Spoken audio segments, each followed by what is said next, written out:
In the heart of the Emerald Island of Sri Lanka, where the lush jungle guards ancient secrets, lies the ghost of a monumental city, Anuradhapura.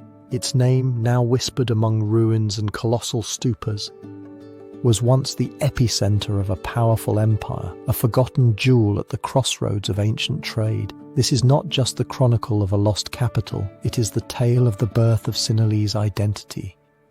A story forged in myth, ambition, and the arrival of a faith that would forever change the destiny of Southeast Asia.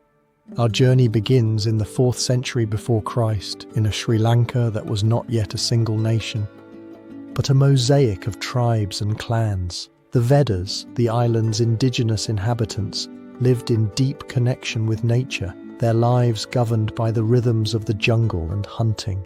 But this ancestral world was about to be shaken by the arrival of new actors. Men from northern India whose ambitions and legends would intertwine with the island's fate. History, or perhaps myth, speaks to us of an exiled prince named Vijaya, expelled from his kingdom in India for his rebellious behavior. It is said that he landed on the shores of Lanka on the very day of Buddha's death. This is no minor detail, it is a prophecy, a declaration that his arrival was not an accident, but part of a cosmic plan. The chronicle of his conquest is a saga of cunning and power. Upon encountering an already inhabited island, Vijaya did not seek coexistence but control. Through force and strategic alliances, he laid the foundations of a new dynasty. The Lion Dynasty, which would give rise to the Sinhalese people. Anuradhapura in its beginnings was barely a village by the river, but its strategic location in a fertile plain in the center of the island made it the perfect place for a capital. The first kings of the Vijaya dynasty, although their names are lost between legend and history, understood that to govern required more than a sword. It required a center, a heart from which power could radiate. Thus they began to transform the modest village into a planned city, a symbol of their new order. But this new order needed legitimacy. The power of conquest was not enough. A connection to something greater, something divine was required. As the city grew, its leaders began to seek a narrative that would unify the diverse peoples under their command. The construction of the first monuments and the promotion of spiritual rituals were not mere acts of piety, but calculated political moves. Was this search for a higher purpose, a conscious strategy to consolidate power, or a reflection of a genuine longing in the souls of its rulers? The true turning point in the history of Anuradhapura would come with the influence of its powerful neighbor, India. Trade across the Indian Ocean not only brought spices and textiles, but also ideas that were transforming the ancient world. One of those ideas, a new philosophy and religion, was about to land on the shores of Sri Lanka, and its arrival would change Anuradhapura forever. Buddhism was on its way. Meanwhile, the city grew, fueled by an engineering feat that would become its hallmark, the construction of gigantic reservoirs and irrigation systems. These tanks, as they are known, not only allowed for prosperous agriculture that could sustain a growing population, but also demonstrated a long-term vision, a capacity for planning that transcended mere survival. Control of water became synonymous with control of power. However, this dawn of civilization was not without shadows. Competition with other local kingdoms and the threat of invasions from southern India were a constant. The growing prosperity of Anuradhapura made it a coveted target. Could this young city-state, built on myths and ambitions, withstand the pressures of an increasingly competitive world? What challenges and secrets lay hidden in the depths of its emerging history? As we conclude this first chapter, we find ourselves at the birth of an extraordinary civilization.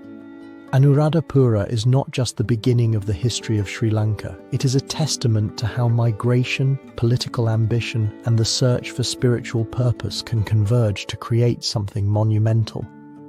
In the next chapter, we will witness the rise of the Vijaya dynasty and how the arrival of Buddhism will transform this promising capital into the sacred heart of a nation.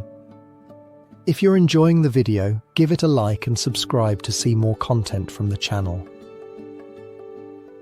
The search for a new home would trigger a series of events that would change the course of the history of Sri Lanka. In the 5th century before Christ, while the lands of northern India were embroiled in internal struggles, a prince named Vijaya emerged from the kingdom of the Saka on the western coast of India. With a strong character and a desire for power, Vijaya found himself at a crossroads, exile or ascent. His journey into the unknown would lead him to the shores of the island of Lanka, a place with its own history and legends. The historical context of this time was marked by political fragmentation in the Indian subcontinent. Tribes and kingdoms fought for control, while the influence of Dravidian cultures began to be felt in southern India and on the coasts of Sri Lanka. In this tumultuous environment, Vijaya, whose name still resonates in local legends, became a symbol of ambition. His arrival on the shores of Lanka, accompanied by a group of loyal followers, was not merely an act of seeking refuge, but the birth of a dynasty that would leave a mark on the history of the island. The key figures in this narrative are Vijaya and his companions, who, after disembarking, encountered the natives, who had already established a social system. The decisions that Vijaya made in those initial moments would prove crucial. In an act of boldness, he decided to confront the inhabitants, not only to claim the island as his own, but to establish his authority as king. It is pertinent to analyze whether this decision was an act of courage or a recklessness that could have led to his ruin. Vijaya, after a brief confrontation, managed to establish his control over the native peoples, who found themselves faced with a determined and charismatic leader. Vijaya's victory marked the beginning of the Vijaya dynasty, which would consolidate its power through strategic alliances. The narrative of conquest intertwined with legend, and the figure of Vijaya began to be venerated not only as a king, but as a hero who had brought civilization to a land perceived as wild. However, Vijaya's establishment as king was not without challenges. As his power grew, so did the opposition. Accounts from the time speak of the resistance of the indigenous peoples, who were unwilling to yield their land without a confrontation. Conflicts between Vijaya's followers and the natives intensified, raising the question of the legitimacy of the new king. It is debated whether a conqueror could be a true ruler in a land that had not chosen him. As the years passed, Vijaya and his dynasty began to consolidate their power.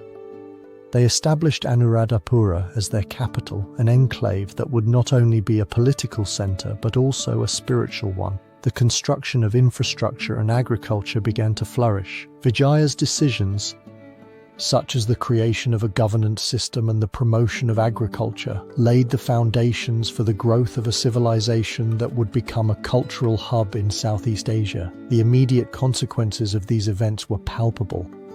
Vijaya's arrival not only transformed the political landscape of Lanka, but also left a profound imprint on its culture. The introduction of new practices and the construction of temples began to define the character of the region.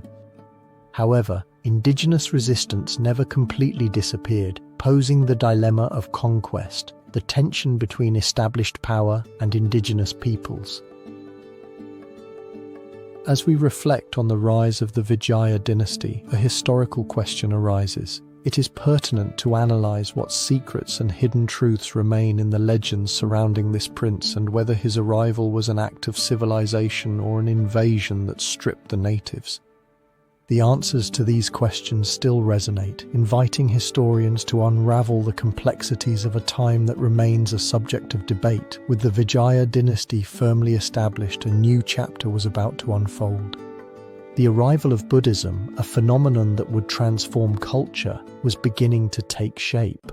The influence of this new faith would bring a legacy that would endure, shaping not only architecture but also daily life.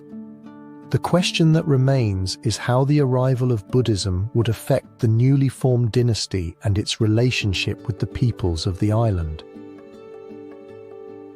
The consolidation of power would find its common thread in the arrival of Buddhism, a faith that would transform not only the spiritual life of Anuradhapura but also its cultural structure. As the Vijaya dynasty solidified its position, the influence of a new religion began to resonate, leaving an indelible mark on the history of Sri Lanka. In the 3rd century before Christ, a new wind blew over the island. Buddhism, a tradition born in northern India, spread like a steady current, carrying teachings of compassion and wisdom. The arrival of Mahinda, the son of Emperor Ashoka, marked the beginning of this transformation. Mahinda, a fervent monk, found in the island a fertile ground to sow the seeds of Dharma.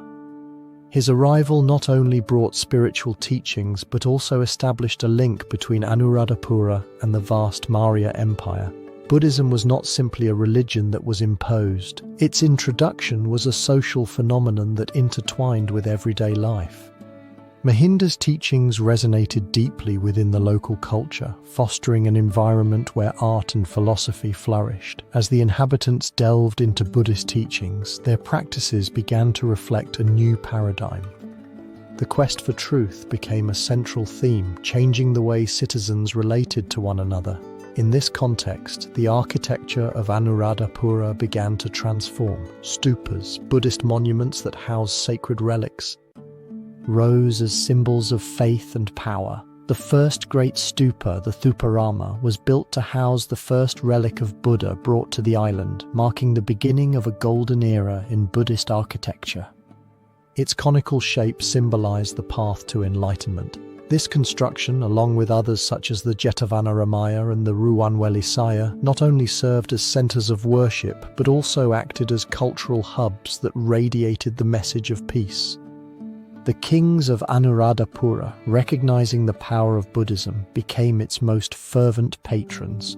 The conversion of Devanampiya Tissa, a king who embraced Buddhism with fervor, was a crucial milestone. His support not only facilitated the construction of temples but also attracted monks and scholars from various parts of Asia. This cultural exchange enriched the spiritual life of the city, turning it into a center of learning.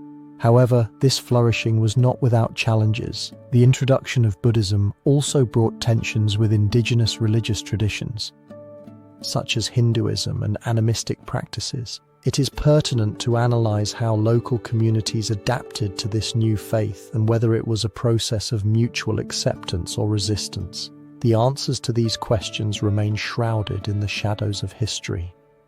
The immediate consequences of the arrival of Buddhism were profound. The unification of society under a single faith allowed Anuradhapura to become a spiritual reference point. The creation of monasteries and the promotion of Buddhist education led to an increase in literacy. This phenomenon translated into a surge of literature and art. However, it also sowed the seeds of divisions, as some sectors resisted leaving behind their ancient beliefs. The central question that arises from this period lies in the nature of power and spirituality. There is debate over whether Buddhism was an instrument of social control used by kings to consolidate their power, or whether it truly transformed collective consciousness, and whether a faith can be both a vehicle of power and a path to personal liberation. As Anuradhapura solidified its position as a Buddhist epicenter, the city prepared for the arrival of great builders who would shape its legacy. The next chapter will take us to explore this era of constructive splendor, where kings, inspired by their faith, would leave a mark on the landscape of Sri Lanka, creating monuments that still speak to us of their greatness today. The spiritual and cultural transformation in Anuradhapura not only provided a new meaning to life, it also marked the beginning of an era of architectural splendor where stone and faith intertwined. The period of monument and stupa construction under royal patronage became the heart of the city, a tangible manifestation of devotion that would resonate through the centuries. In the context of the 3rd century before Christ, Anuradhapura found itself at a crossroads of prosperity. Following the arrival of Buddhism, the city transformed into a religious center that attracted not only local devotees but also pilgrims. This spiritual fervor coincided with the rise of visionary leaders who understood that the greatness of their kingdom must be reflected in their works. In this atmosphere, King Devanampiya Tissa emerged as an icon of the era of great builders. Devanampiya Tissa, known for his commitment to Buddhism, was more than a king. He was a visionary who understood the power of religious architecture. Under his reign, monuments were erected that were not only physical structures but also symbols of unity. The construction of the first stupa, the Thuparamaya, marked the beginning of a legacy that would expand.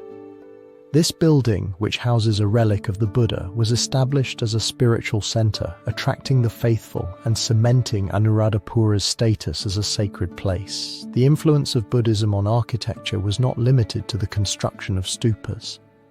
Monks and artisans under royal patronage dedicated their lives to the creation of viharas and monasteries that would become the hallmark of the city. The structures were conceived not only with a religious purpose but also as a means of education. Symmetry and proportion became essential. Each element was imbued with spiritual significance. In this era, the art of construction intertwined with devotion. The creation of the famous Ruwanwelisaya is a clear example.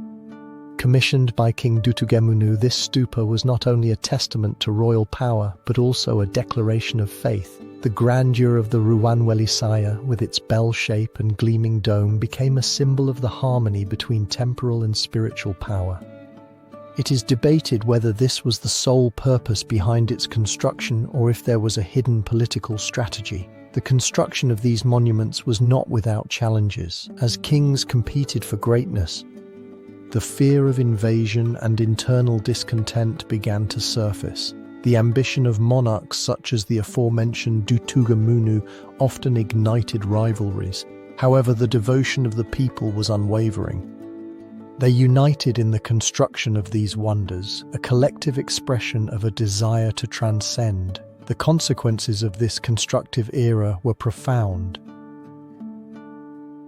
Anuradhapura firmly established itself as a religious and cultural center, attracting scholars and devotees. Buddhist architecture not only defined the landscape but also established a model for future generations. However, the lingering question is how a city, amid such splendid growth, could face adversity and the challenges to come. The repercussions of architectural greatness still resonate, but the future of this city was about to be altered by the arrival of Mahinda, the monk who would bring an even deeper legacy. The next stage will delve into the impact of his arrival and how his religious mission would transform not only Anuradhapura but the entire island. The era of great builders was a time of transformation where the repercussions of decisions made would resonate through the centuries. In the vast context of the 3rd century before Christ, Anuradhapura was preparing to receive an influence that would change its course. The arrival of the monk Mahinda, son of Emperor Ashoka, marked the beginning of a crucial chapter in the history of Sri Lanka, a story that still unfolds in the ancient stupas. Mahinda was not an ordinary figure.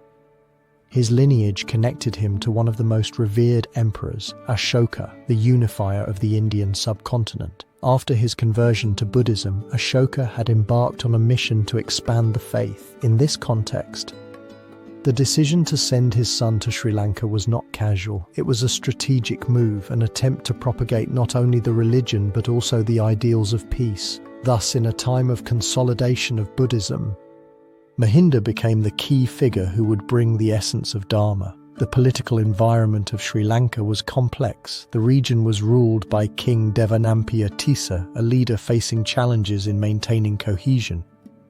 Buddhism not only promised a new spiritual path but also offered an opportunity to strengthen Tissa's power by unifying his people. The arrival of Mahinda presented itself as a solution.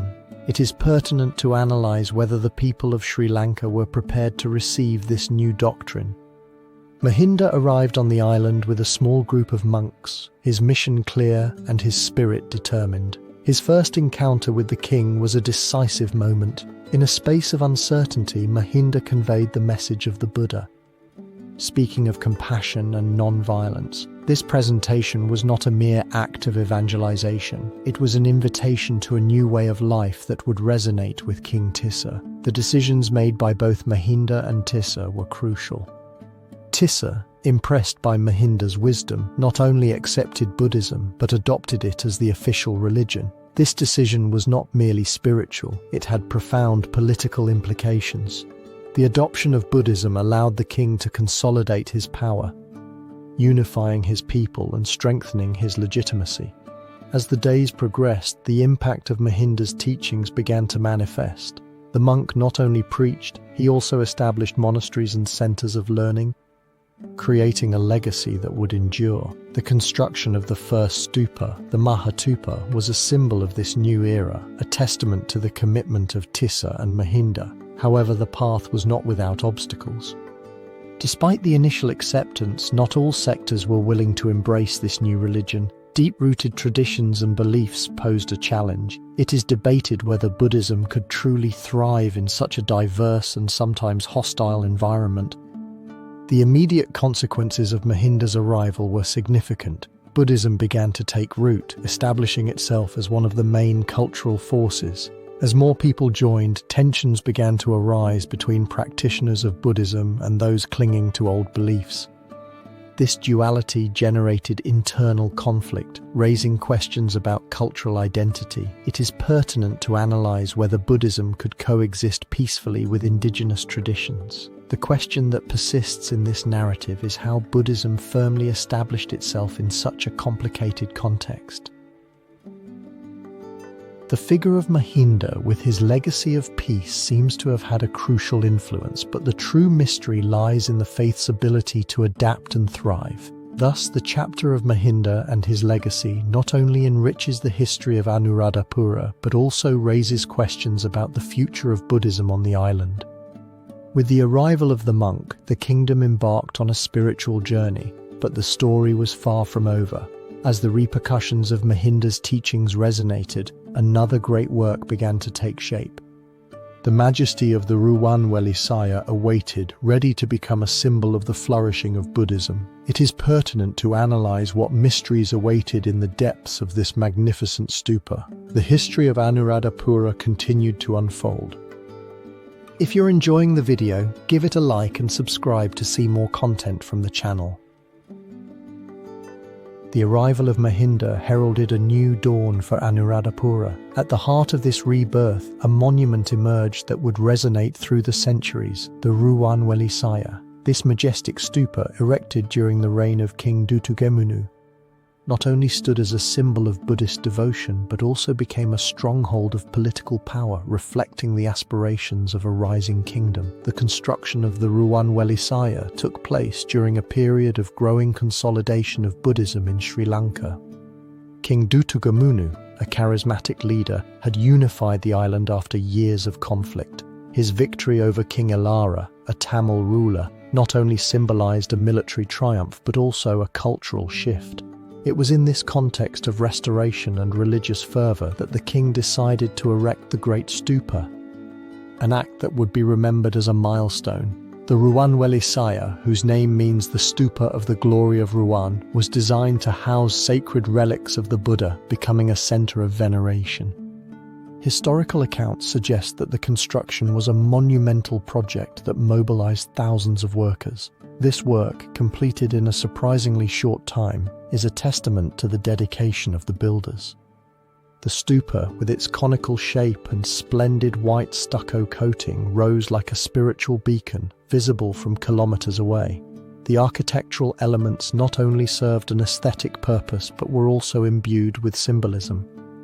The stupa represented the path to enlightenment, with its shape evoking the sacred mountain of Meru, the axis of the universe in Buddhist cosmology. Each part of its structure was designed to reflect the perfection and harmony of the Dharma.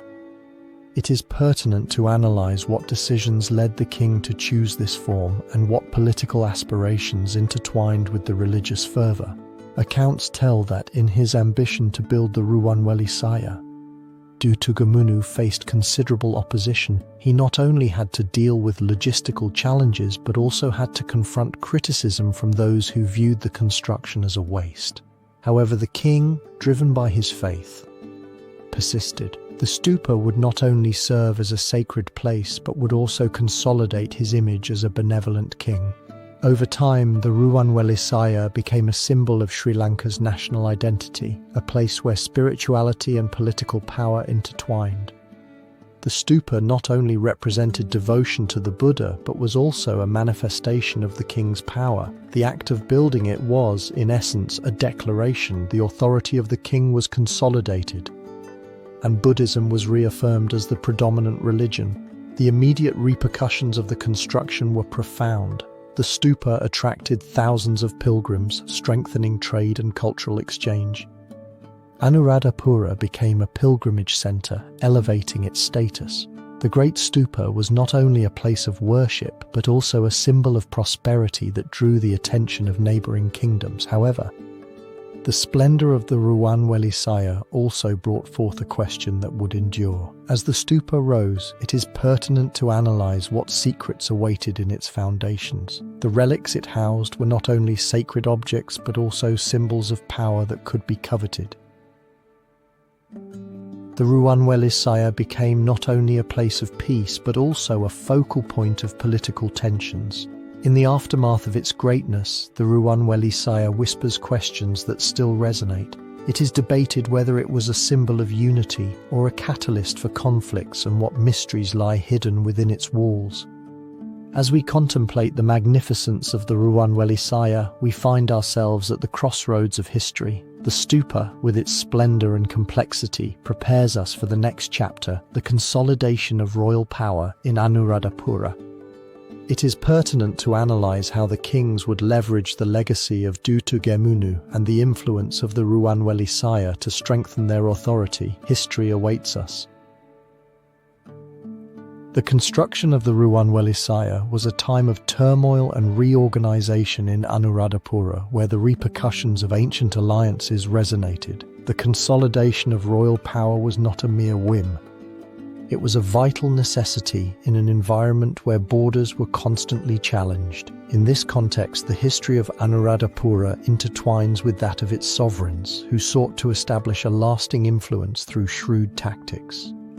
Historical context: during the 3rd century before Christ, Anuradhapura found itself at a crossroads. The arrival of Buddhism had transformed not only spirituality, but also the power structure. The kings, including Devanampiya Tissa, began to understand that their legitimacy depended not only on military strength, but also on their ability to become protectors of this new religion. However, it was not enough to proclaim themselves Buddhists.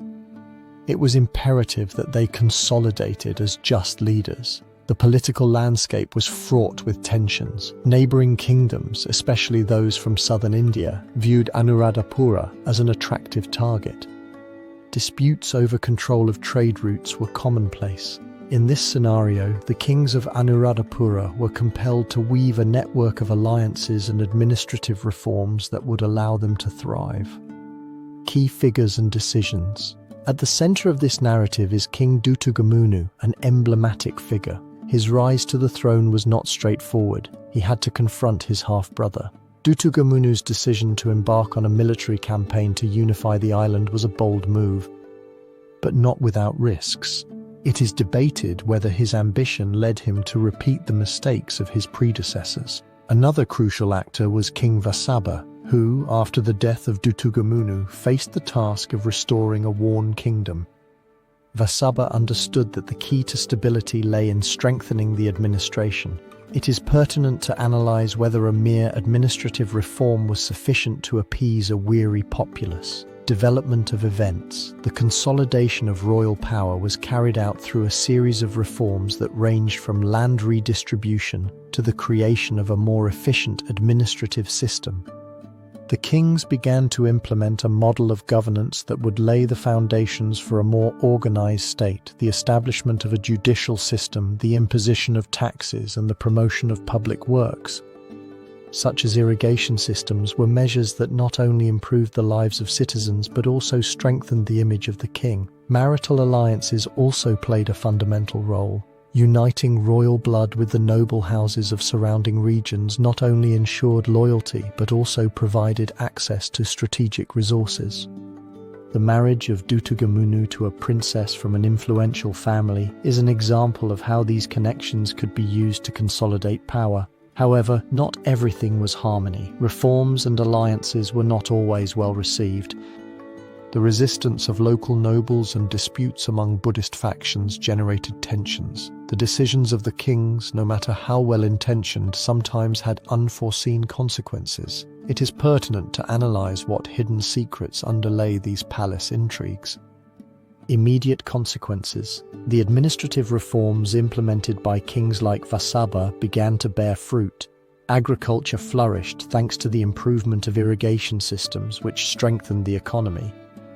The revenues generated allowed the monarchy to carry out ambitious projects and maintain the prestige of Anuradhapura. However, this prosperity was not universal. Inequalities between social classes began to become more evident, and the discontent of the less fortunate grew. The legacy of Dutugemunu and his successors extended. The unification of the island under a Buddhist banner would become a milestone. However, this very legacy left unanswered questions. It is pertinent to analyze whether these kings were truly just in their pursuit of unity, or if their personal aspirations overshadowed the well-being of their people, the enigma of the chapter. At the heart of the consolidation of royal power lies a remarkable question. How is it possible that a kingdom, amid so many adversities, managed not only to survive but also to become a center of culture and spirituality? The strategic decisions of its kings and the implementation of reforms were key. But the true mystery resides in the motivations behind these actions. It is debated whether the desire for power absolved the sovereigns of their responsibility. As the history of Anuradhapura unfolds, the complexities of its kings and the decisions they made continue to resonate. The era of reforms was not merely a chapter in history, but laid the groundwork for future challenges. As the kingdom flourished, crises were also brewing. In the next chapter, we will explore how the engineering of reservoirs would revolutionize agriculture.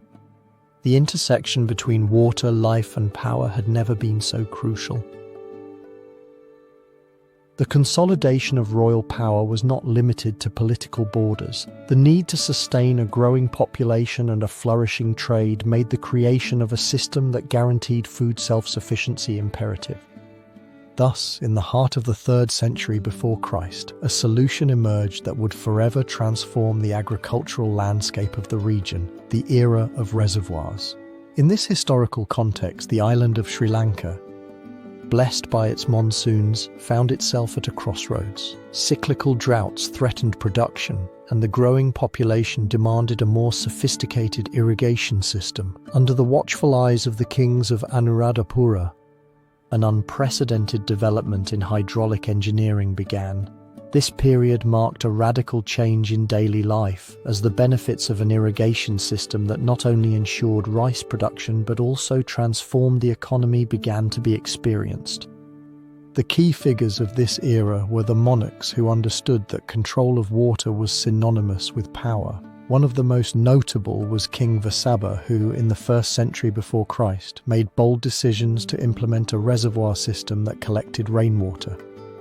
This strategy not only allowed for the intensive cultivation of rice, but also fostered the creation of prosperous agricultural communities. With each new reservoir, stories of prosperity were woven, but so were rivalries among those who controlled this resource.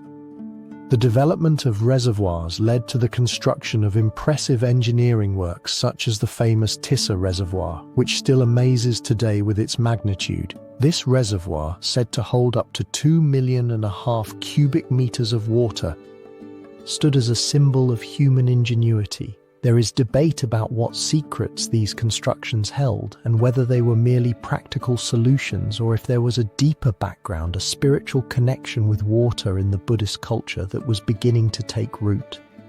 As the network of reservoirs expanded, so did the influence of agriculture on the economy. The surplus production not only fed the population but also facilitated trade, establishing Anuradhapura as a major exchange center. Caravans of merchants began to flow into the city, bringing not only goods but also ideas and cultures. This exchange became a driving force for development, but it also brought new tensions. However, with prosperity came competition. The kings of Anuradhapura found themselves in a delicate balance between agricultural development and the need to maintain control. The influence of incursions from the southern Indian kingdoms began to loom, and the struggle for control of water became a metaphor for the struggle for power. Reservoirs, once a symbol of unity, began to be seen as fortifications. The immediate consequences of this development were profound. The consolidation of agriculture not only ensured survival but also laid the groundwork for a more centralized government. However, this apparent stability was threatened by the first incursions of invaders from southern India, who realized that the true power of Anuradhapura resided in its ability to control water. Thus, the question that looms over this era of reservoirs is the following. Was this technological advancement a symbol of strength or a trap that led the city to its ruin? What legacy did those kings truly leave behind? Who, by building reservoirs, also sowed the seeds of discord? With the repercussions of these questions resonating throughout history, external challenges loom. The influence of the invaders begins to extend over Anuradhapura, and the story of its reservoirs will intertwine with the resistance of those who defend their home. The struggle for water and land will intensify, and the repercussions of the era of reservoirs prepare us to explore the challenges that lie ahead. The era of reservoirs was a time of splendor and ambition in Anuradhapura, where the great stupas and irrigation systems reflected not only devotion but also a political power that was expanding. However, external threats began to resonate on the horizon. As the city consolidated itself as the spiritual heart of Sri Lanka, the influence of invaders from southern India loomed over its stability. By the end of the 3rd century before Christ, Anuradhapura was at a moment of great prosperity. The Vijaya dynasty had established its authority and Buddhism was flourishing. However, the political environment in southern India was tumultuous, marked by internal struggles between dynasties such as the Chola and the Pandya. These factions, in their quest to expand their territories, began to set their sights on the prosperous Anuradhapura. The first incursions of these invaders occurred in a context of growing rivalry. The kings of Anuradhapura, including Devanampiya Tisa, had managed to consolidate their kingdom through alliances. However, the lack of a permanent army and reliance on local militias made the city vulnerable. The arrival of the invaders not only destabilized the peace but also tested the strength of its social structure. The leaders of southern India, particularly the kings of the Chola dynasty, realized the wealth of Anuradhapura. The incursions began as sporadic attacks but soon transformed into more organized campaigns. These early incursions were characterized by their brutality, seeking not only to plunder but also to destabilize the order. It was a power play where victory meant resources and the possibility of extending their influence. A key figure that emerged was King Elara, a warrior from southern India who took control of Anuradhapura. His rise to the throne was an act of defiance against the Vijaya dynasty.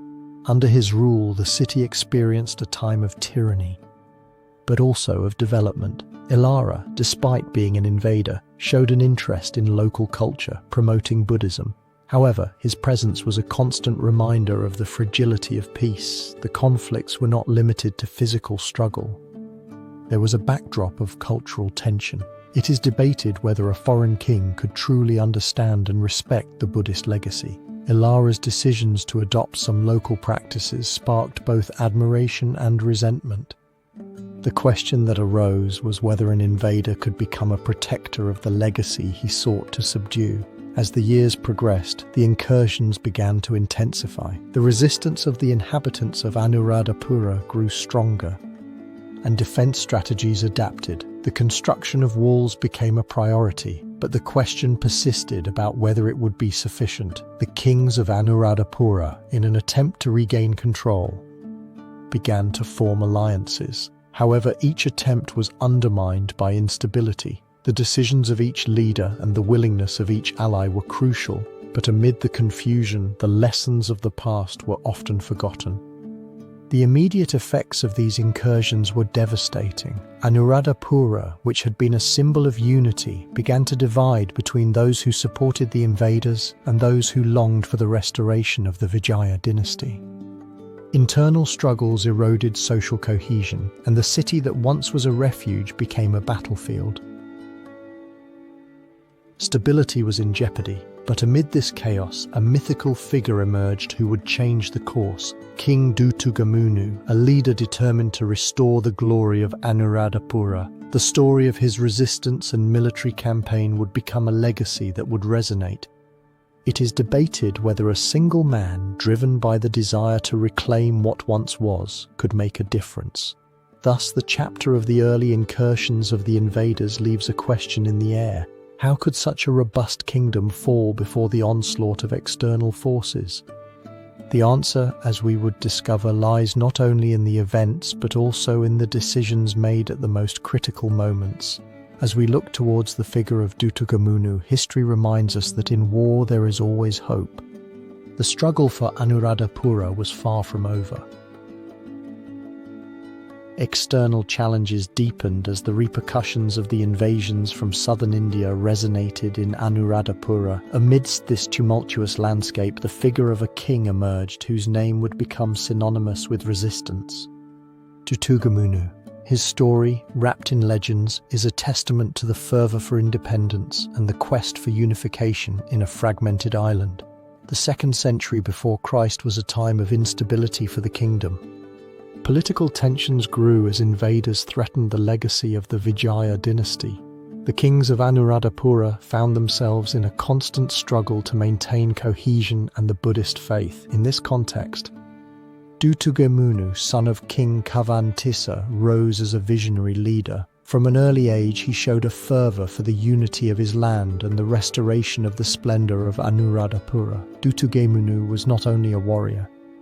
His ambition was driven by a sense of duty. It was in this environment of fragmentation that he made crucial decisions. The first was to unite the various clans of the island under one flag, a task that required not only military strength but also political cunning. History tells that before launching into conquest, Dutugemunu dedicated himself to strengthening his troops, consolidating alliances and securing the support of the Buddhist monks, whose influence was vital. Dutugemunu's campaign began with a series of battles that would resonate. In his quest to defeat his adversaries, he led a bold offensive against King Elara, a ruler who had taken control of the north and was known for his justice, but also for his lack of connection to the local culture. The story of their confrontation is emblematic. Chronicles recount that the most famous battle took place in the battlefield of Vijayapura as the armies clashed.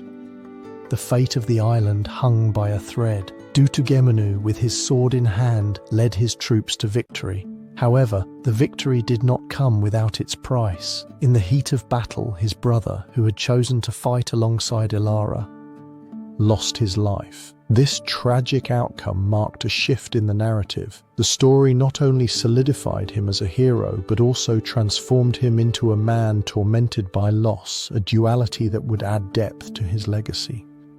Dutugemunu's victories were reflected not only on the battlefields, but also laid the foundations for a new era. With Elara defeated, the king emerged as a symbol of unity, restoring Buddhism as the cornerstone of cultural identity. Nevertheless, amidst this triumph, questions arise. It is pertinent to analyze whether the path of war was the only means to achieve unity, and whether Dutugemunu's decisions led him to face an uncertain future marked by conflict. The immediate consequences of his campaigns were palpable. The restoration of Anuradhapura as a center of power was not only a military triumph, it was a spiritual and cultural rebirth. Under his leadership, the construction of Buddhist monuments intensified and the people began to glimpse a future where peace could flourish. However, the repercussions of war still resonated. The memory of the fallen, including those who had fought on both sides, became a reminder that unity is often achieved at a devastating cost. The question surrounding Dutugemunu is profound. While his name is revered, the duality of his legacy raises inquiries about the nature of power and war. There is debate over whether peace can be achieved through struggle or if the sacrifice of others defines true leadership. As the narrative unfolds, the history of Anuradhapura becomes not only a testament to resistance, but also a mirror reflecting the complexities of being human. As the king consolidated his influence, monastic life began to flourish, a phenomenon that would lead to new transformations. The rise of monastic communities intertwined with politics, creating a framework that would continue to influence daily life. But that is a story that will take us to explore the growth of Buddhism and its impact. Thus, as the story of Dutugemunu becomes a legend, the question persists. It is pertinent to analyze what real legacy this warrior king left in the broader context of Sri Lanka. The answers lie within the pages of history, waiting to be unveiled. The resistance of King Dutugemunu had left a lingering influence of hope that reverberated in Anuradhapura. However, amidst this atmosphere of rebirth, a phenomenon was emerging that would irrevocably change the social and spiritual structure: the rise of monastic culture. This chapter delves into the growth of monastic communities and their profound influence on daily life and education. In the years following the unification of the island under Dutugemunu, a silent yet powerful transformation began to take shape. Buddhism, already rooted, started to flourish in unexpected ways. The political environment provided fertile ground for the expansion of monastic communities. Kings, aware of the power emanating from these monasteries, began to establish alliances, granting them resources and land in exchange for their spiritual influence. The first decades of the 2nd century before Christ witnessed exponential growth in the number of monasteries. Each new structure was not only a refuge but also a center of learning. In this context, figures such as King Vasabha, successor to Dutugemunu, played a crucial role. His reign was marked by the active promotion of Buddhism, leading to the creation of new monastic orders and the consolidation of Abhayagiri Vihara as one of the main centers of study in Southeast Asia. Monks, mostly from noble families, dedicated themselves to the study of the teachings of Buddha. But in addition to their spiritual role, they became the educators of society. Monastic education was not limited to religion, it encompassed the arts, medicine, and philosophy. This academic environment fostered a renaissance of knowledge that would resonate through the centuries. King Vasabha's decisions to grant land to monastic communities also had direct consequences. Monasteries became centers of community care, offering shelter and food. This interaction between monks and the population generated an indissoluble bond where spiritual and daily life intertwined. It is debated whether this bond was a blessing for all. As monastic communities thrived, tensions also arose. Rivalries between different Buddhist sects such as Theravada and Mahayana began to manifest. Monasteries competed not only for followers but also for resources. This competition, although sometimes provocative, also served to elevate educational standards. Thus, the rise of monastic culture not only forged a spiritual identity, but also sowed the seeds of future discord. However, the most profound impact lies not only in daily life, but also in the legacy it would leave behind. As monastic communities strengthened, so did their influence in politics and the economy. Kings began to find themselves compelled to seek the approval of these spiritual leaders, creating a delicate balance of power. Ultimately, the lingering question is how these monastic communities, so deeply intertwined with the social fabric, could have left such a complex and contradictory legacy. As we reflect on the question of their influence, it is essential to recognize that their development was not merely a religious phenomenon but a fundamental element in the mosaic of Sri Lanka's cultural identity. As we contemplate the rich heritage of monastic culture, we begin to glimpse a period of peace and development, a time when the arts and sciences would rise as a testament to human ingenuity. It is pertinent to analyze what wonders awaited, ready to be discovered. The monastic culture would soon give way to a period of remarkable tranquility in the history of Anuradhapura. In the 2nd century before Christ, the city, under the leadership of visionary kings, experienced an unprecedented flourishing in the arts and sciences, a phenomenon that would resonate throughout the region. This chapter immerses us in a moment when creativity and intellect rose as banners of prosperity. The historical context in which this era of calm unfolds is fundamental. After a cycle of wars, the dynasty of the kings of Anuradhapura managed to establish a network of alliances that favoured stability. The central figure of this period was King Devanampiya Tissa, who, after restoring order, promoted a policy of religious and cultural tolerance. The peace in Anuradhapura not only translated into a cessation of hostilities, but also became a catalyst for the development of a distinctive cultural identity, a legacy that would endure. The actors of this flourishing were diverse, but the most influential were the monarchs and religious leaders. Devanampiya Tissa, with his inclination towards Buddhism, encouraged the construction of temples and stupas that served not only as places of worship, but also as centers of learning. The decision to uphold Buddhism as the main religion had a profound impact on architecture and literature. Under his reign, links were established with other Buddhist cultures, allowing for an enriching exchange. The development of events during this period was marked by an increase in artistic and scientific production. The construction of the great stupa Ruwanwelisaya, an architectural marvel, was one of the most emblematic projects. Additionally, the rise of literature, particularly Buddhist chronicles, provided a narrative framework that connected the history of Anuradhapura with the Buddhist worldview. The stories of heroes and legends, such as that of King Dutugemunu, transformed into tales that inspired generations. The immediate consequences of this flourishing were evident in all areas. Economic prosperity, driven by flourishing agriculture thanks to reservoirs, allowed the population to invest in art and education. The city became a center of knowledge where not only the arts were cultivated, but also philosophy and science. Monastic universities began to attract students from all over. However, amidst this splendor and apparent peace, a question loomed that whispered through history. There is debate over how such a remarkable period of calm could arise after years of conflict and what hidden secrets were at play behind the apparent unity. The answers to these questions remain a topic of debate, suggesting that the peace of Anuradhapura may have been more fragile than previously thought.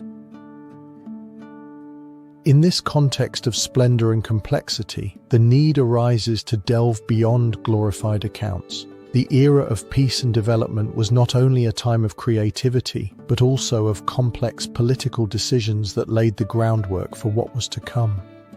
As we delve into the next stage, we find ourselves at the crossroads of historical documentation. The Chronicles of Mahavamsa, which emerged during this period, would become the crucial testimony of past and future events. It is pertinent to analyze what mysteries these chronicles will unveil about the continuity of the legacy. Peace and development marked a time of transformation and consolidation in Anuradhapura, where the influence of past achievements was felt in every corner. Amidst this environment, a question began to take shape. The Chronicles of Mahavamsa, a text that would not only document the history of Sri Lanka, but also become the very soul of the island's cultural and spiritual legacy. The roots of Mahavamsa delve into the historical context of the 5th century after Christ, a period marked by the search for identity. As the kings of Anuradhapura solidified their power, Buddhism flourished, serving as a common thread. In this fertile ground, the need to record events became crucial. The memory of the kings intertwined with spirituality, and thus the idea of creating a chronicle to preserve that legacy emerged. The central figure in the creation of Mahavamsa was the Buddhist monk Mahinda, a scholar who set out to tell the story of his people. His decision to recount not only political events but also spiritual and cultural aspects reflected the desire to establish a connection between the past and the present. Mahinda's decisions were influenced by oral tradition and the desire to confer legitimacy to the royal dynasty. It is pertinent to analyze the extent to which his vision was biased. Developing his work in the monastery of Mahavihara, Mahinda immersed himself in a process that would combine facts, mythology, and morality. The early sections of Mahavamsa recount the arrival of Prince Vijaya and his descendants, the kings who transformed the island. With poetic prose, the text outlines not only the genealogy of the monarchs, but also the arrival of Buddhism as a guide towards a more enlightened future. However, the chronicle is not limited to a simple narration. Each king is presented with his virtues and vices, revealing a moral ideal. The structure of Mahavamsa is not a mere listing, but a complex web that reflects the worldview of the time. Mahinda's decisions to narrate certain events and omit others open the door to questions about truthfulness and objectivity. There is debate over whether one can trust a history that aims to legitimize a dynasty. In the end, his accounts are a manifestation of the aspirations and fears of a society seeking to establish its identity. As Mahavamsa began to take shape, the immediate consequences of its creation manifested in the consolidation of power. The kings found in the text an ally to reinforce their authority, and the Buddhists had a tool to spread their faith. The pages of Mahavamsa became a vehicle for propaganda, a means to unite the population.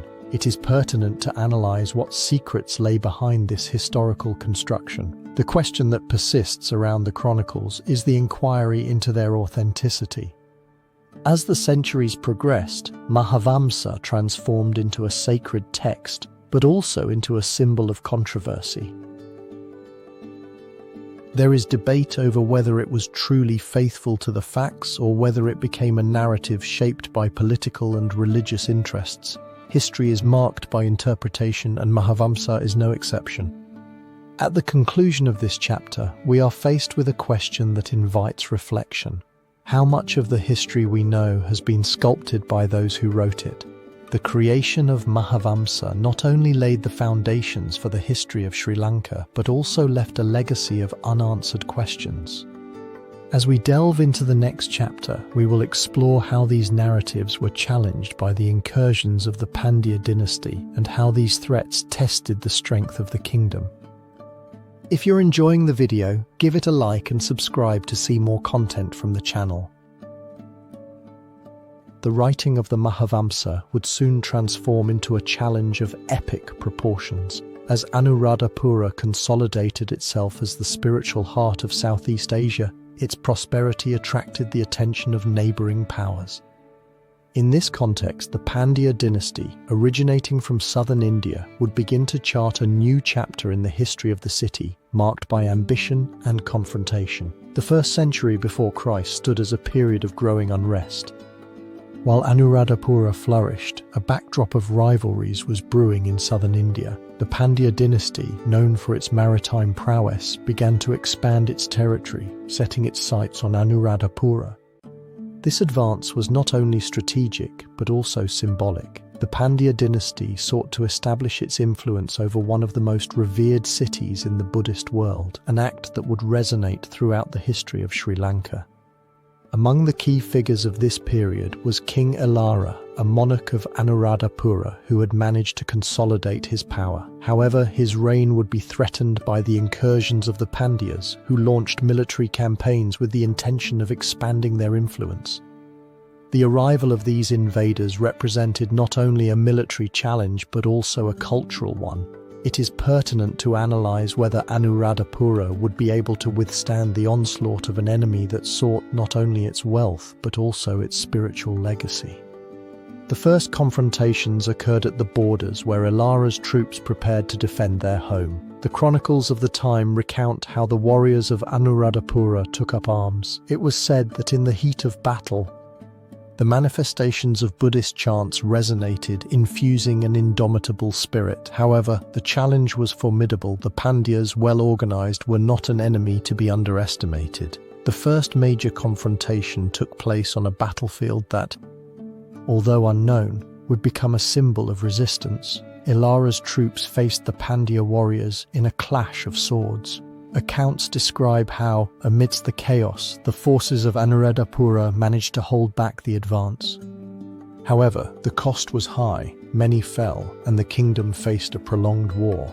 Over time, the Pandyas not only intensified their incursions but also began to establish alliances with other discontented kingdoms.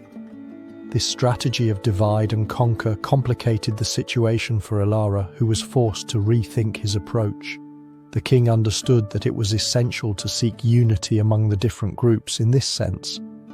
Assemblies were convened and pacts were made. Meanwhile, the Pandyas, driven by their initial success, began to besiege the peripheral cities and plunder the temples in an attempt to destabilize the faith.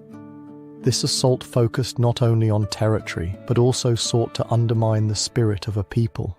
The question that emerged was whether the spiritual legacy of Anuradhapura could survive. The consequences of these incursions began to reverberate. The economy, once prosperous, was affected by instability. Merchants, fearful, withdrew from trade routes. Daily life turned grim. Amidst this adversity, Elara and his advisors began to explore new defense strategies. Over time, the forces of Anuradhapura began to adapt. The construction of fortifications became a priority. However, resistance was not solely based on physical strength. King Elara decided to mobilize the Buddhist monks, who would play a crucial role in motivating the people. Thus, ceremonies were organized to strengthen the bond with faith. The question arising from these circumstances was profound. Could Anuradhapura, a bastion of peace, withstand a dynasty determined to erase its legacy? As the repercussions of war resonated, the certainty that the struggle was not only for physical survival but for the preservation of an identity became the guiding principle. As battles continued, the conflict grew more complex. The incursions of the Pandyas sought to dismantle the political system. Pressure mounted, and time became an ally for the Pandyas. It is pertinent to analyze what secrets and strategies were hidden within the city. The chapter of the Pandya incursions reveals not only a military confrontation, but also invites us to reflect on the value of cultural legacy. The struggle to preserve that heritage would be the essence of resistance. The repercussions of history lead us to question whether the spirit of Anuradhapura would be strong enough. With the arrival of new challenges, the history of Anuradhapura entered a new period. The next stage would reveal the construction and significance of the Abhayagiri Vihara, a center that would rise as a symbol of resistance. History does not stop, and the future depends on the ability of its people to adapt. The resistance against the Pandya was a time of transformation and expansion. As Anuradhapura consolidated its power, the influence of a new spiritual center began to resonate. In this context of Buddhist flourishing, the Abhayagiri Vihara rose majestically, a place that not only promised to be a refuge but would also become a symbol of the quest for knowledge in Southeast Asia. The Abhayagiri Vihara was founded in the 1st century before Christ by King Vatagamani Abhaya, also known as Valagamba. After a period of exile and subsequent return to the throne, the king decided to build this monastery at a time when Buddhism was experiencing a boom. The location was chosen on a hill, dominating the landscape as a spiritual center guiding its followers. This enclave was not only a refuge but also emerged as a center of learning that attracted scholars, challenging the norms. At Abhayagiri, the intersection of the mundane and the sacred became palpable. The monastery became a melting pot of ideas, where the teachings of Theravada Buddhism fused with the influences of Mahayana. This syncretism attracted thinkers from diverse traditions, creating a vibrant environment of intellectual exchange. It is pertinent to analyze what led King Vatagamani to choose this path of religious pluralism in an era when many kingdoms clung to monolithic doctrines. The monks residing at Abhayagiri not only dedicated themselves to meditation but also actively participated in civil life. Their influence extended beyond the walls of the monastery, engaging in political decisions. This link between spirituality and politics was a distinctive hallmark, and Abhayagiri stood out as a model. The architecture of the Abhayagiri Vihara, with its splendid stupa and monasteries, is a testament to the power of its builders. It is estimated that the original stupa, which reached almost 75 meters in height, was one of the largest of its time. It is pertinent to analyze what secrets its foundations hold. The walls of Abhayagiri have witnessed countless rituals, and its stones have absorbed the supplications of generations.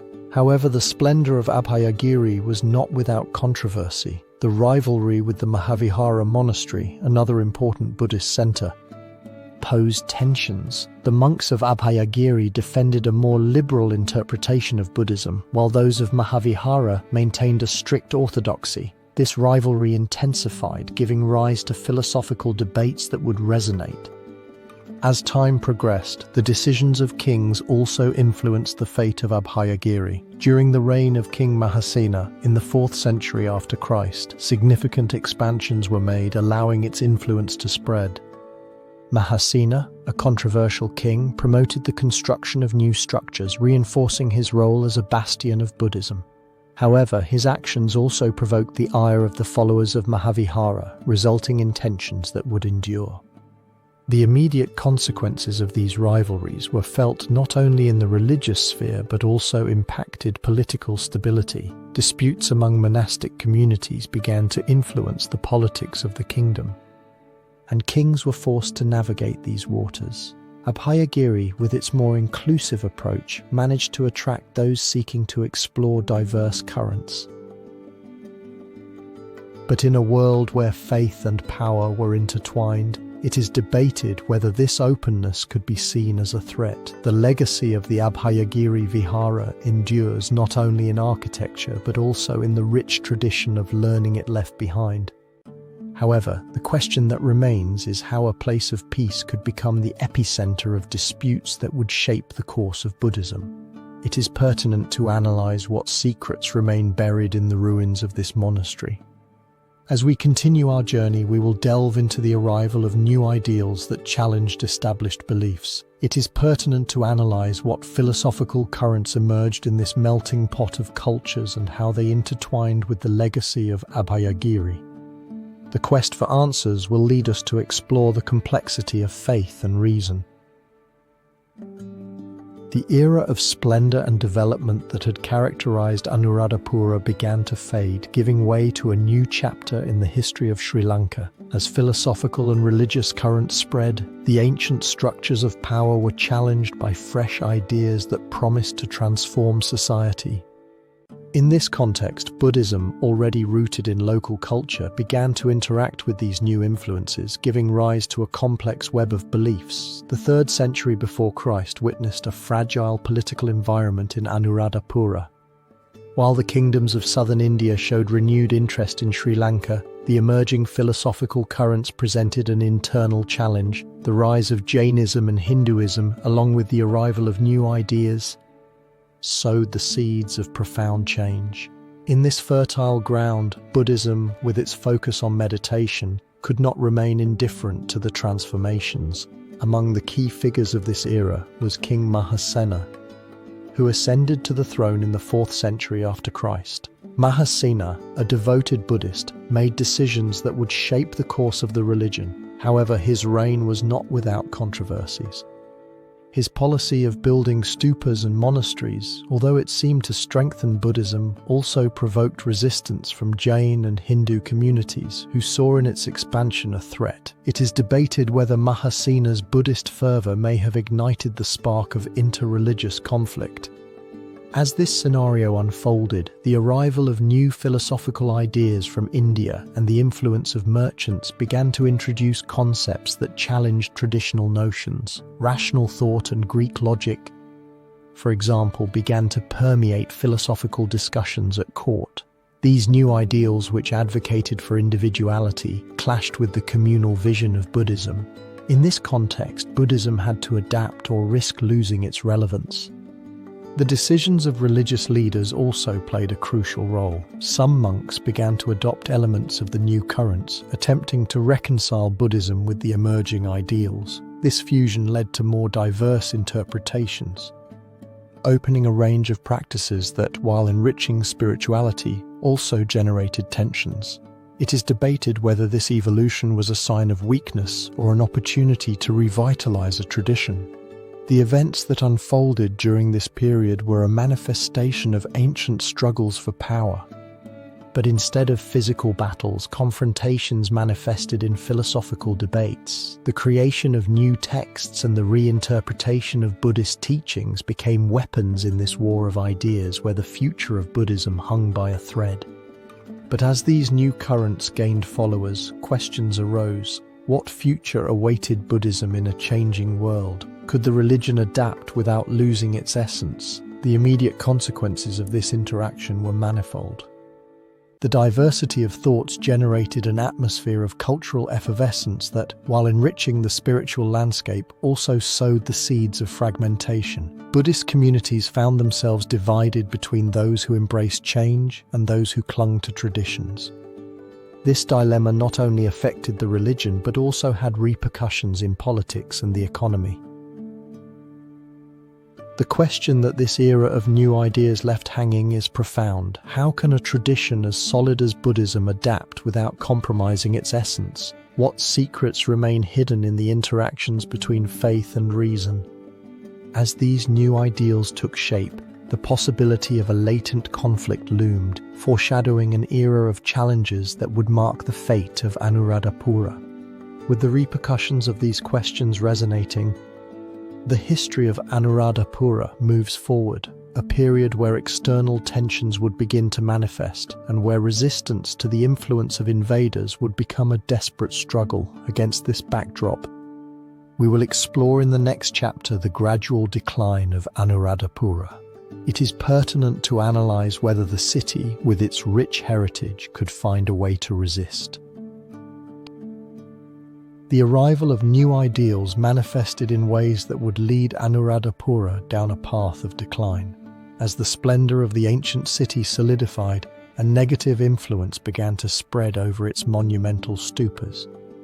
The city that had been the spiritual and political heart of Southeast Asia faced a historical question. How was it possible for such a consolidated center of power to begin to crumble? To understand the decline, it is crucial to situate the historical context. For centuries, the city had thrived under the guidance of visionary kings, such as Dutugemunu, who unified the island. However, political stability began to falter.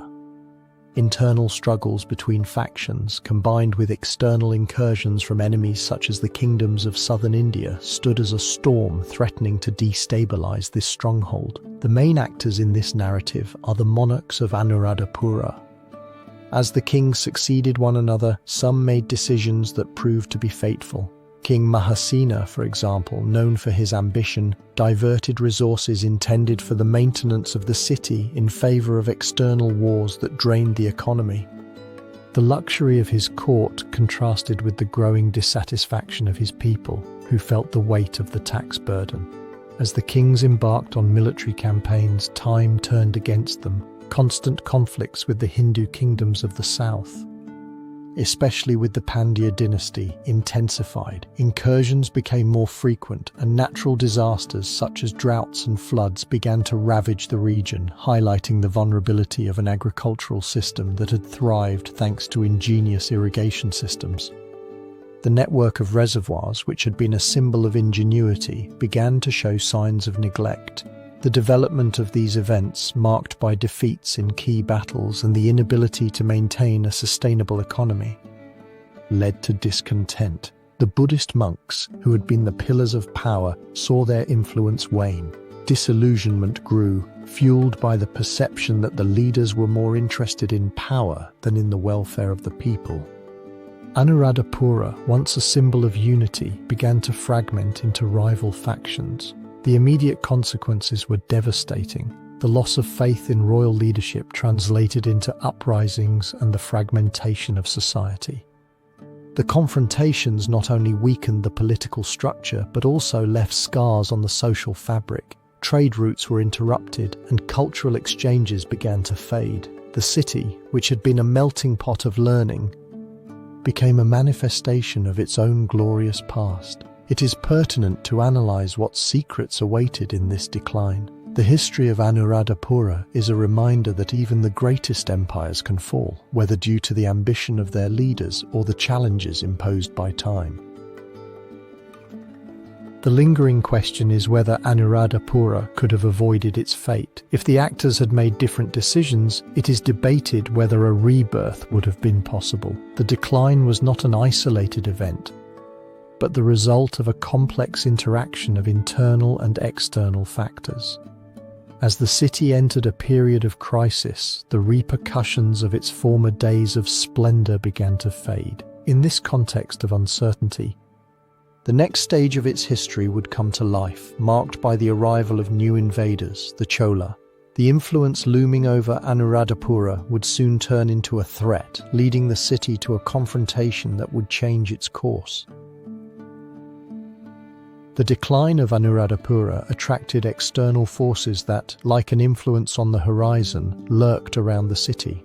In the 9th century after Christ, the repercussions of the Chola dynasty, an emerging power from southern India, resonated strongly.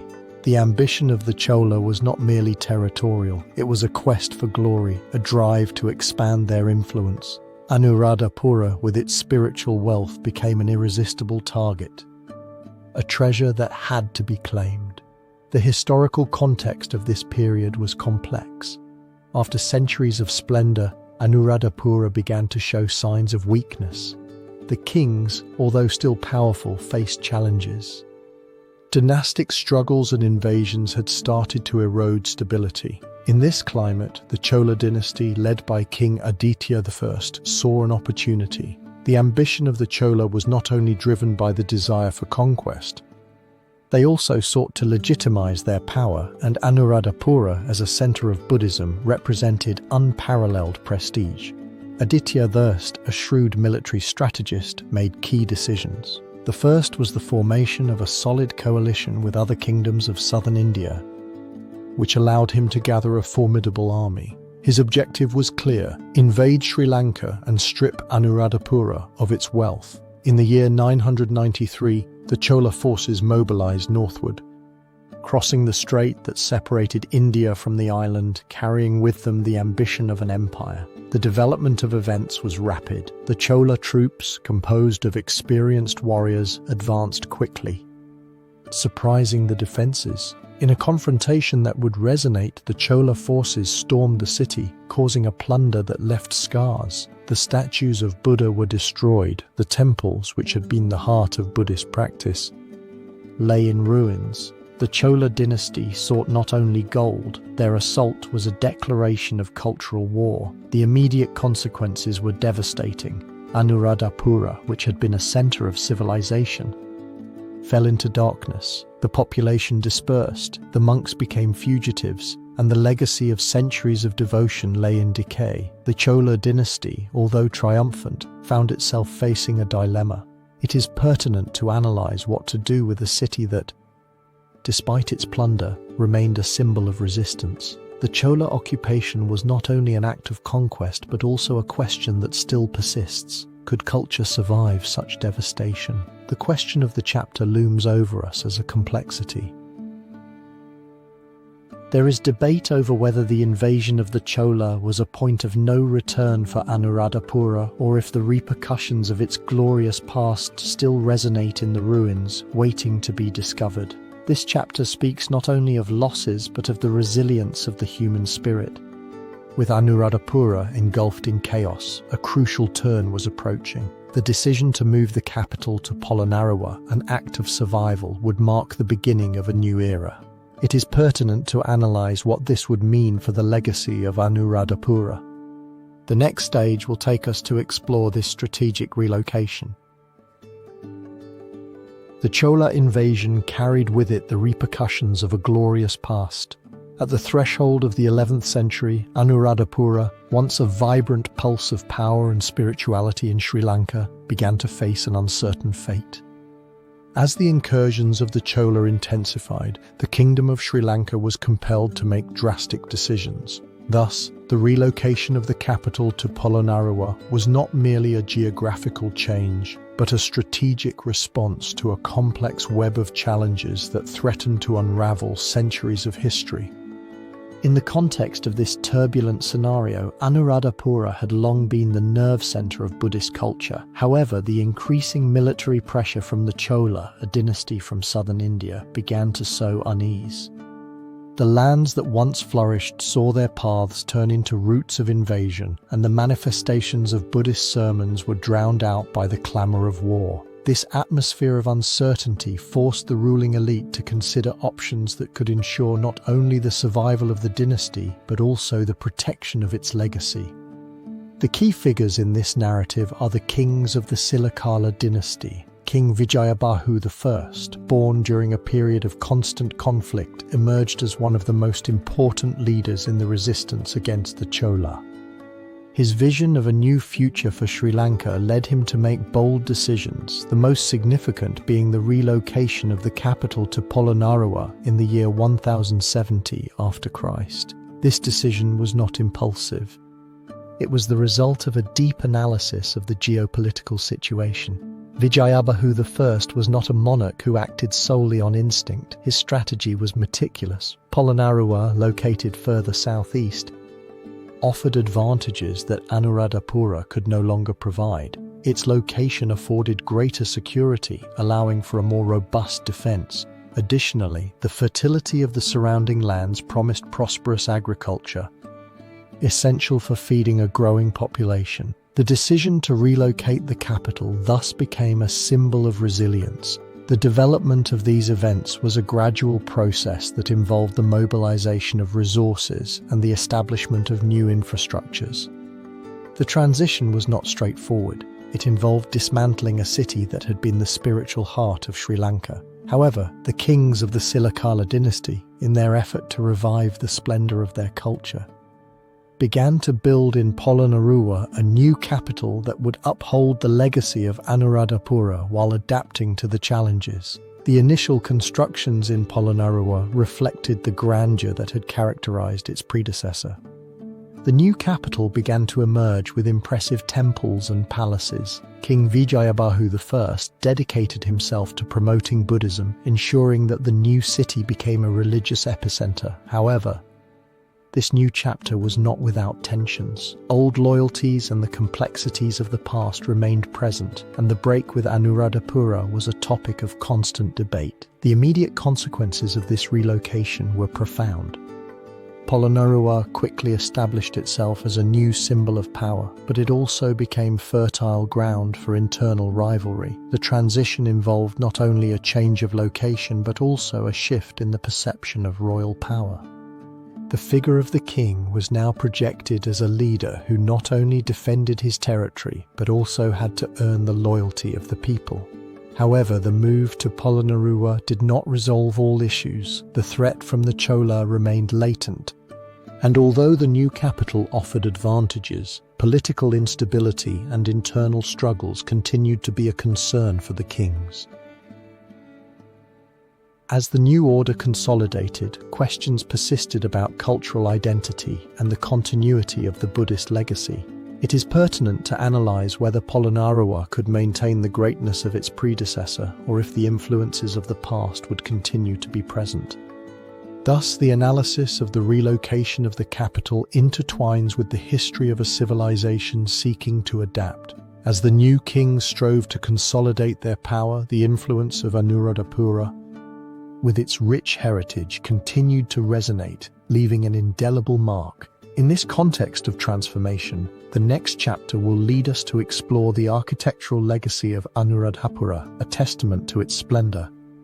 It is pertinent to analyze what secrets and wonders the architecture of this ancient city will reveal to us. The answer awaits. The relocation of the capital left its mark on the monuments that had witnessed the splendor of Anuradhapura. In this chapter, we delve into the architectural legacy that has endured, revealing how these structures have not only defined an era but also left an unmistakable influence on the history of Sri Lanka. Anuradhapura, as the nerve center of Sinhalese culture, arose in a context where religion and politics intertwined. For centuries, the dynasties that ruled understood that architecture was a reflection of power. In a time when every stupa and monastery told a story, these edifices became symbols of resilience. The rise of Buddhism, driven by figures such as King Devanampiya Tissa, marked the beginning of a golden age of construction. The decisions of these leaders were motivated not only by piety but also by the desire to consolidate their authority. King Dutugemunu, perhaps one of the most emblematic, made bold decisions that transformed the architectural landscape. His ambition to unify the island in the name of Buddhism led him to erect grand monuments, such as the imposing Ruwanwelisaya stupa, whose construction is considered a milestone. This structure is not only a place of worship, it is a symbol of the victory of faith over adversity. There is debate about what secrets lie behind its walls and how these edifices have survived. The architectural development of Anuradhapura was not limited to stupas. Monasteries such as Abhayagiri Vihara became centers of learning where both religion and scholarship were cultivated. The decision of King Vatagamani Abhaya to restore these spaces after periods of decline is a testament to the commitment to the legacy. However, as the city flourished, so did the challenges. The influence of external invaders raised the question of whether architecture, a symbol of permanence, could also be a vulnerability. The events that led to the construction of large reservoirs and irrigation systems, fundamental for agriculture, also reflect an interaction between necessity and creativity. Kings, such as Mahasena, made bold decisions to create a sustainable environment, allowing for population growth. There is debate about whether these advancements were a facade that concealed social discontent. Over time, architectural decisions became a reflection of the internal state. The construction of Sri Mahabodhi, the sacred tree, rose as a beacon of hope. However, this very tree is at the center of a question. It is analyzed whether its veneration has been a symbol of unity or whether it has triggered divisions. The immediate consequences of these decisions were palpable. The construction of monuments attracted pilgrims, transforming Anuradhapura into a center of cultural exchange. However, this influx also brought challenges, such as the need to maintain security. The structures, once erected with devotion, became targets. As time progressed, the splendor of Anuradhapura began to fade. The invasion of the Chola and the subsequent plunder not only destroyed edifices but also dismantled a legacy. The question that resonates is how such a rich civilization could fall into oblivion. There is debate about what mysteries lie behind the stones and what stories remain untold. Despite its decline, the architectural legacy remains a pillar of Sri Lankan identity. The structures that emerge tell stories. But this legacy is not merely a remnant, it is a matter that invites reflection on the relationship between humanity and its built environment. It is analyzed whether we are safeguarding the heritage of our ancestors. Looking towards the future, the preservation of these structures becomes a vital theme. It is pertinent to analyze what efforts are being made to ensure that stories continue to be told and how modernity can coexist with such a rich past. Against the backdrop of these reflections, we prepare to explore the current effort to preserve the heritage. In the next chapter, we will delve into modern initiatives that seek to restore and protect these monuments. It is pertinent to analyze whether the complexities of the past can illuminate the path towards a more conscious future. The architectural legacy ushered in a new era marked by the yearning to reclaim what was lost and preserve the heritage of a glorious past. Anuradhapura, with its rich monumental heritage, found itself in a state of vulnerability, facing the onslaught of time. In this context, modern efforts emerged for the preservation and restoration of its monuments, a task that, while noble, is fraught with challenges. The end of the era of splendor, marked by invasions and the relocation of the capital, left a desolation in a city that had been the spiritual heart of Sri Lanka. However, as the 20th century progressed, awareness of the importance of preserving its heritage began to germinate.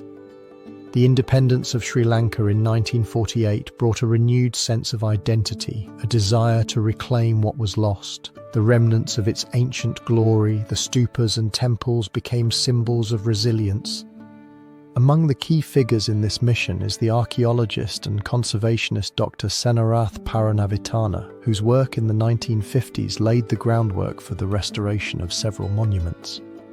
His decisions on how to approach preservation were based on a deep respect for the authenticity of the structures. Under his leadership, a series of excavations began that not only helped uncover new layers of history but also inspired new generations. However, restoration was not limited to archaeology. Over the decades, the government of Sri Lanka, supported by organizations such as the United Nations Educational, Scientific and Cultural Organization, implemented policies to protect and preserve historical sites. The establishment of the Anuradhapura Archaeological Park in 1980 was a crucial milestone. This space would not only serve as a refuge for ancient structures but also become a center for research and education. The development of adequate infrastructure for tourism also played a fundamental role. The arrival of visitors brought resources and attention to Anuradhapura, but it also raised questions. Was it possible to balance conservation with the need for development? How could the site be protected without sacrificing its integrity? Key events in this narrative of preservation included the restoration of the Great Stupa Ruwanwelisaya in the late 1990s, a project that symbolized not only the recovery of a monument but also the revitalization of the national spirit. The restoration was a collaborative effort of archaeologists, architects, and local communities. However, the lingering question is whether the essence of its ancient splendor was truly captured or if they were merely replicas. The immediate consequences of these efforts were palpable. Anuradhapura began to resurge as a tourist destination, attracting those in search of a deeper understanding. However, this revitalization also brought tensions. Local communities faced economic challenges, as the arrival of mass tourism often did not translate into tangible benefits. There is a debate about whether Anuradhapura could become an open-air museum where history is displayed, but daily life is relegated. As preservation efforts continued, the influence of the past remained present. The decisions made by conservationists, although well-intentioned, left an unresolved question: how can history be preserved without losing the living connection to it? The cultural heritage of Anuradhapura, rich in meaning, poses a mystery that invites reflection. There is a debate about whether its essence can be captured in the restored stones or if its true legacy resides in human stories.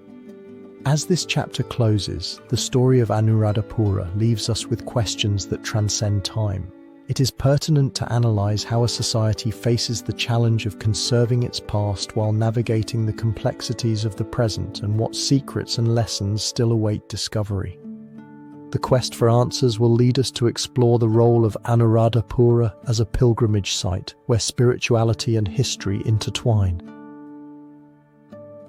The preservation of cultural heritage would soon blur the outlines of Anuradhapura, transforming its essence and role. As the influence of invasions and power shifts loomed, a new chapter began to be written, that of its rebirth as an important pilgrimage site.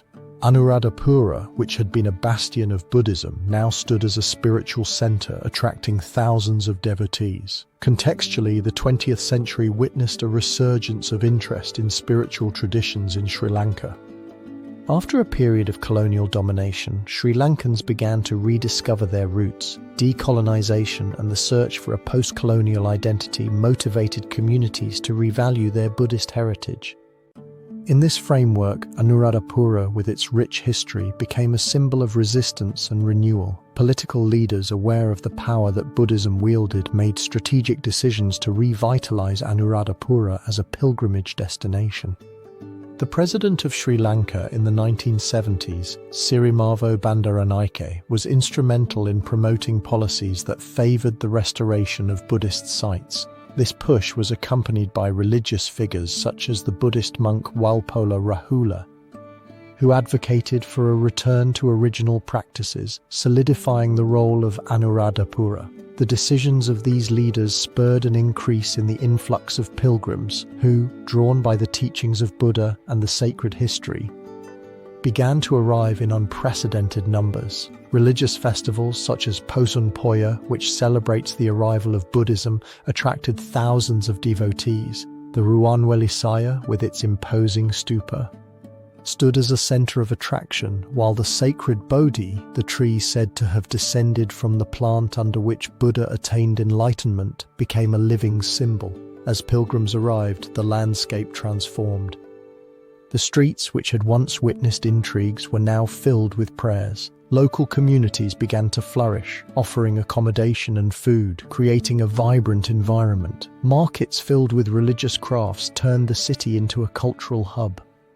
There is debate about what secrets lay behind this rebirth and whether it was a return to the purity of the teachings. The consequences of this resurgence were profound. Anuradhapura not only became a pilgrimage destination but also a symbol of national unity.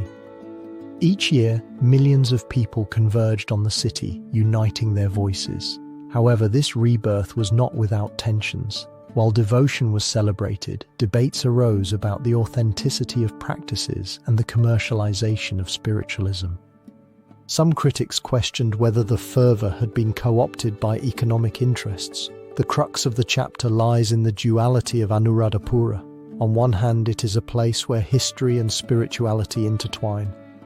On the other, it presents a challenge in its authenticity and in preserving its essence. It is pertinent to analyze whether Anuradhapura, with its ancient legacy, can navigate the waters of modernity without losing its soul. As the influence of the pilgrim's footsteps resonates, the city faces an uncertain future. This spiritual rebirth invites us to reflect on the relationship between the past and the present.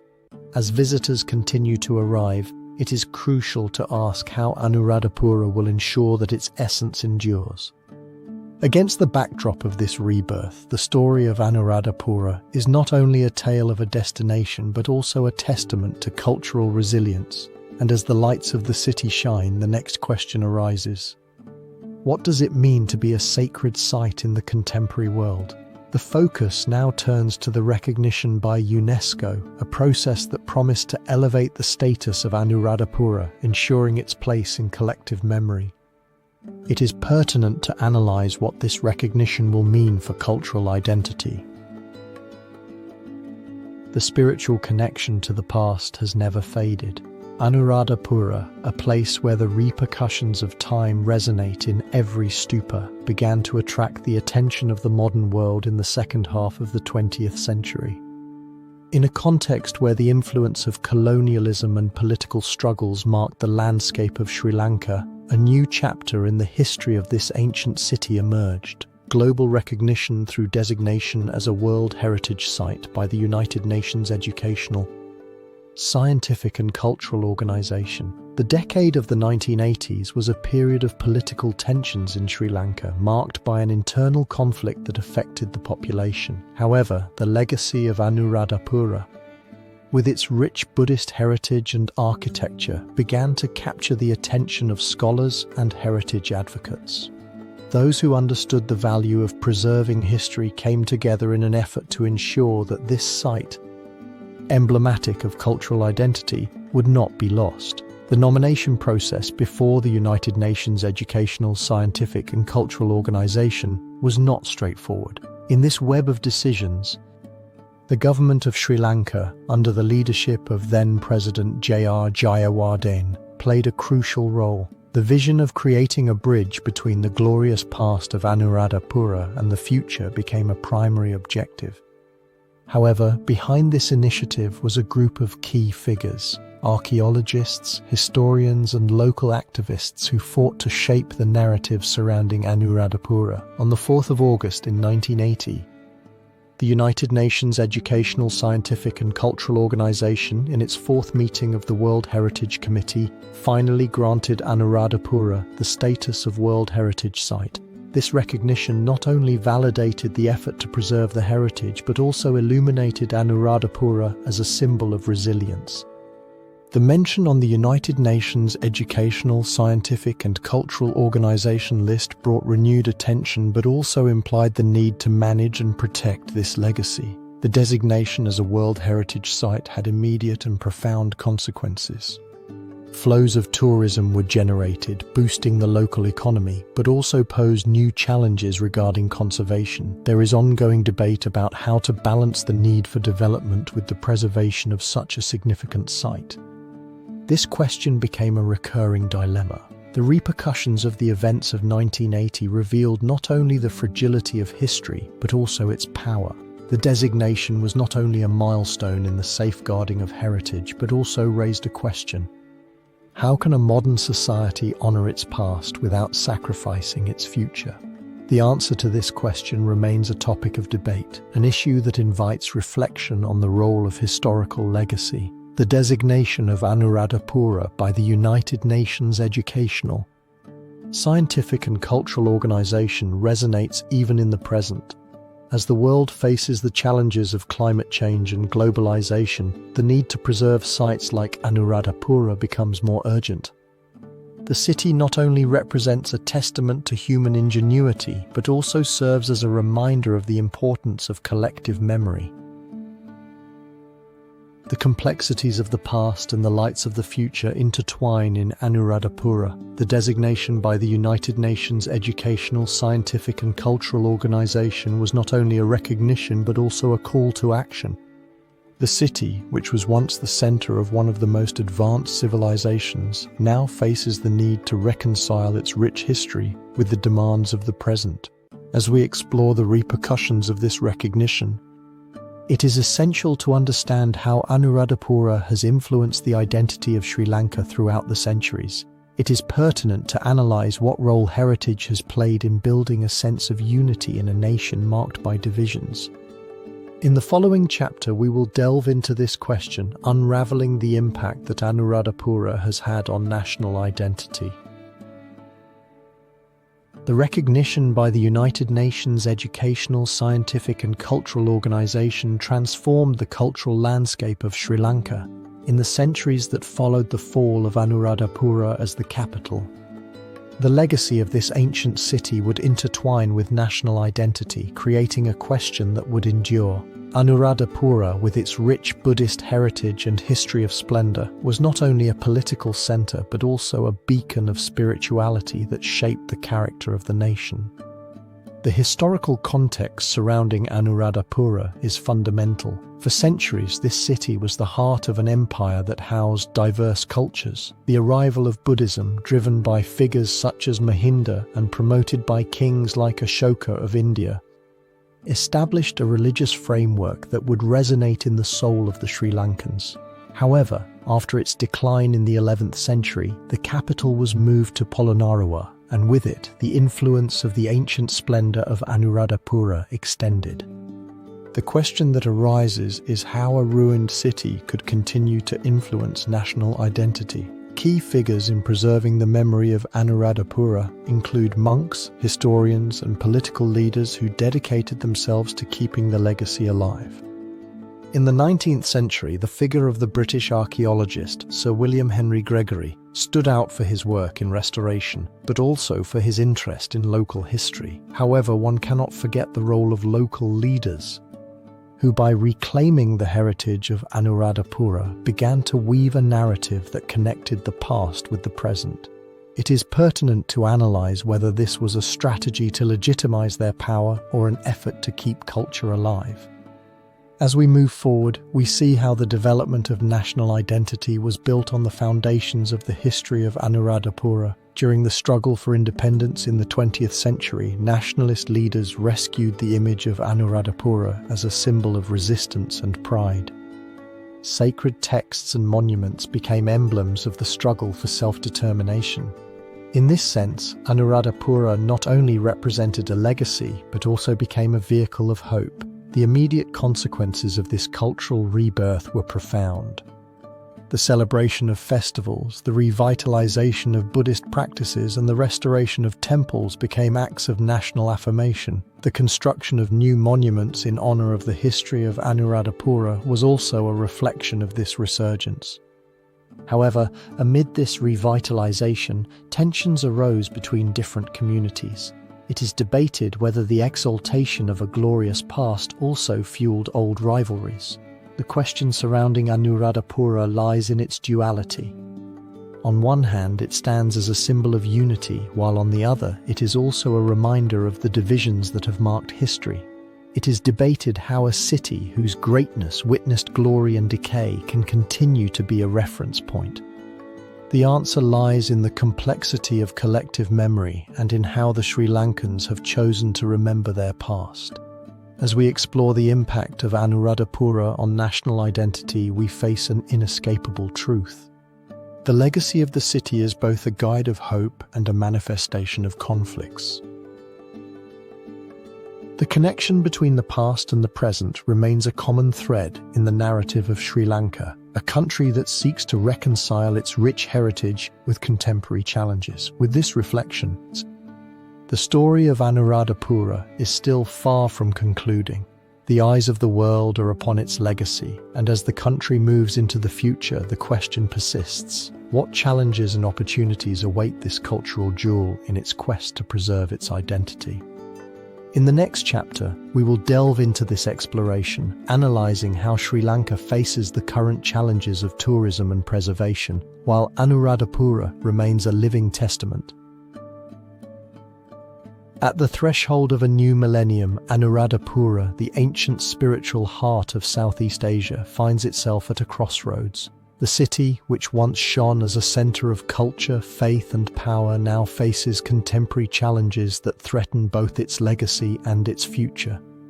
The repercussions of its glorious past resonate, yet at the same time the murmur of current concerns becomes palpable. It is pertinent to analyze how this issue will be navigated and what decisions will be made to ensure that the secrets of Anuradhapura are not lost.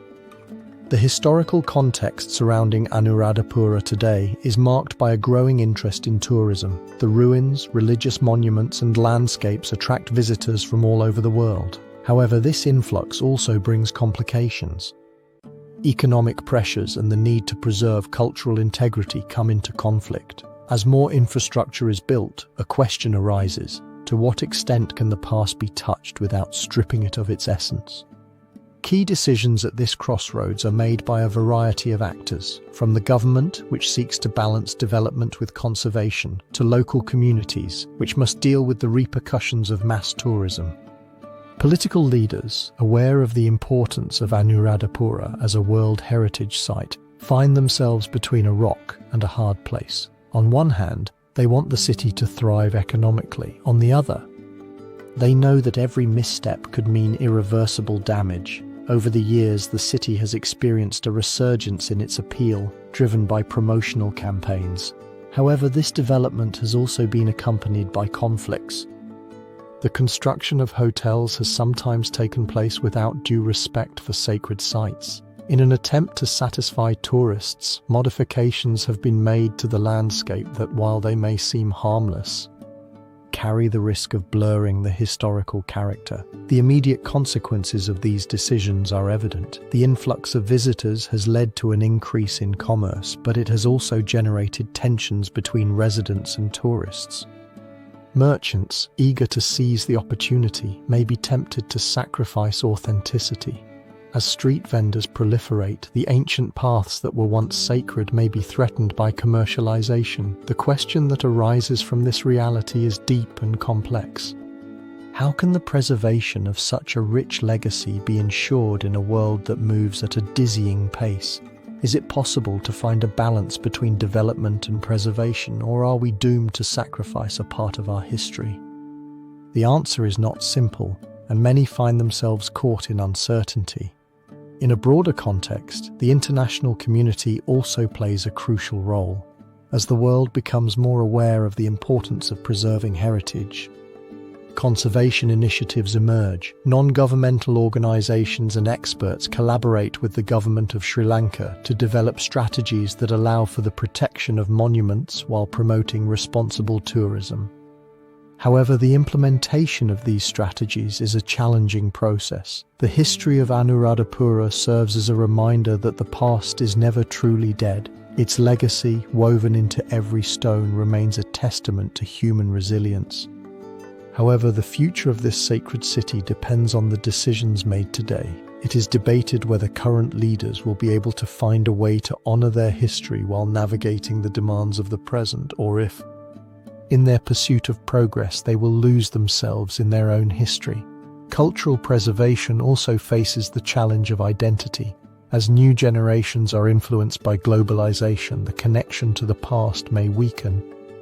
Buddhist culture, a pillar of the city's identity, risks dilution if a deep understanding of its value is not fostered. This raises another question: how can new generations be educated to become guardians of their heritage?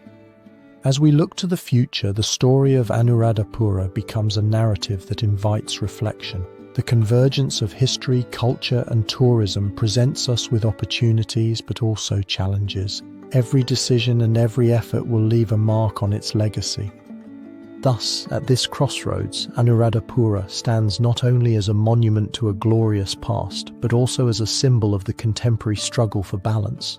The history of this city reminds us that time continues to move forward and that the future is woven with our present actions. It is pertinent to analyze what legacy we will leave behind. In conclusion, Anuradhapura is not just a tourist destination, it is a living issue, a testament to human complexity. How the world faces these challenges will determine not only the future of the city, but also the legacy that will be passed down. In the end, the question that lingers is clear: will we be worthy of its history and find the path to a future where the ancient and the new coexist? In the complexities of its monuments, the answer awaits, ready to be revealed.